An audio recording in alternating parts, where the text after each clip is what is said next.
Leaders here at Kennedy Krieger's Center for Autism Services, Science, and Innovation say they always get a flurry of calls and messages whenever there are autism-related headlines. Many people just wanting to know the latest science, advice, and any explanation for their child's diagnosis.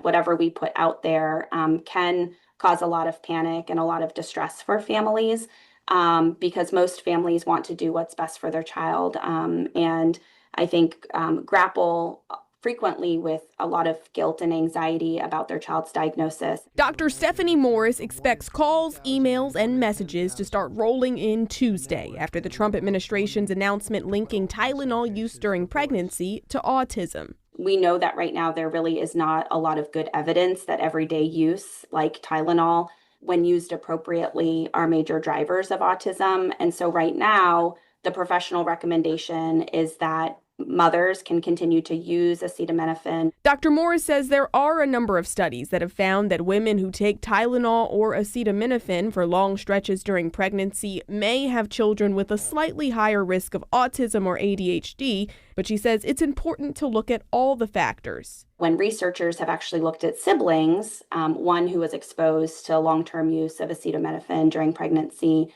and one who was not, that link or that association basically disappears.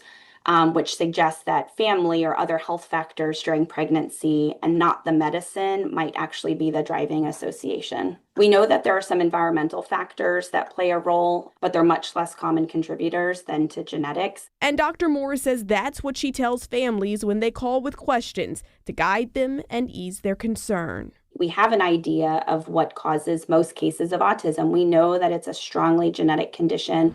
Dr. Morris says most recently her office got a lot of calls about leucovorin, which has been discussed as a potential treatment for autism. She says there needs to be more research around autism as a whole, but federal budget cuts have impacted that research in some ways. In North Baltimore, I'm Brianna Ross, WBAL TV 11 News.